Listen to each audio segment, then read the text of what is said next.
ഒന്ന് കേരളത്തിൽ ഭരണമാറ്റം, അത് തർക്കം പിണറായി വിജയന് പോലും ഉണ്ടാവില്ല. തർക്കം വേണ്ട, 3 എന്നൊക്കെ പറയും പക്ഷെ അതിനൊന്നും ഒരു സാധ്യതയില്ല എന്നത് അവർക്കറിയാം. മാർക്സിസ്റ്റ് പാർട്ടി തകരുകയാണ്. ആ തകരുന്നത് മറ്റൊന്നും കൊണ്ടുമല്ല, പാർട്ടി എന്താണോ ലക്ഷ്യം വെക്കുന്നത് പഴയ കാലത്ത് അതിൽ നിന്നും എത്രയോ അകലെയാണ് അവരുള്ളത്. അത് അറിയാത്തവരല്ല, അറിഞ്ഞുകൊണ്ട് തന്നെയാണ്. ലക്ഷ്യം അവരെ സംബന്ധിച്ചിടത്തോളം എന്താണ് എന്നത് ജനത്തിന് കൃത്യമായ ബോധ്യമുണ്ട്, പാർട്ടി അണികൾക്ക് ബോധ്യമുണ്ട്. അതുകൊണ്ട് പാർട്ടി ഇപ്പം കണ്ണൂർ ജില്ലയിൽ തന്നെ അവരുടെ ഉരുക്കുകോട്ട എന്നൊക്കെ പറഞ്ഞൊരു ജില്ലയിൽ 2 സീറ്റിൽ 9 സീറ്റിൽ 2 സീറ്റിൽ മത്സരിക്കുന്നത് പാർട്ടി നേതാക്കന്മാരാണ്.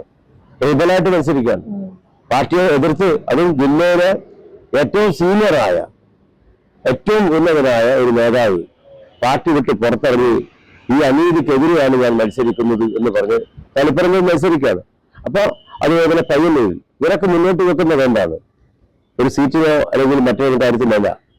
കമ്മ്യൂണിസ്റ്റ് പാർട്ടിക്കകത്തെ ആശയത്തെ ഇല്ലായ്മ ചെയ്യാൻ ശ്രമിക്കുന്ന ആളുകൾക്കെതിരെയാണ്, അഴിമതിക്കെതിരെയാണ്. നമ്മൾ ആലോചിച്ച് നോക്കൂ, രക്തസാക്ഷി എന്ന് പറഞ്ഞാൽ ഒരു പാർട്ടിക്ക് എത്രമാത്രം പ്രാധാന്യമാണ്. അപ്പൊ ഒരു രക്തസാക്ഷി ഉണ്ടാകുമ്പോൾ എവിടെയാണോ രക്തസാക്ഷി ഉണ്ടായത് അതിനെ ചുറ്റി നിൽക്കുന്ന നേതാക്കന്മാർ ലോട്ടറി അടിച്ചു എന്ന മാനസികാവസ്ഥയിലേക്ക് എത്തിപ്പെടുന്നത്.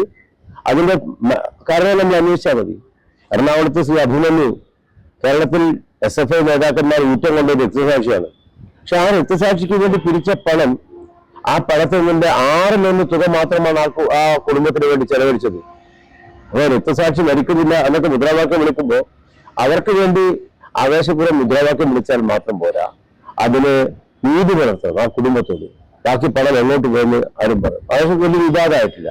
പക്ഷെ ഇവിടെ പയ്യന്നൂരിൽ ധനരാജ് എന്ന് പറഞ്ഞ രക്തസാക്ഷി, സാധാരണ രീതിയിൽ രക്തസാക്ഷി ആയാൽ ആ പ്രദേശത്ത് അതൊരു വലിയ വിഷയമായിട്ട് മാറും, അതിനപ്പുറം ഉണ്ടാകാറില്ല.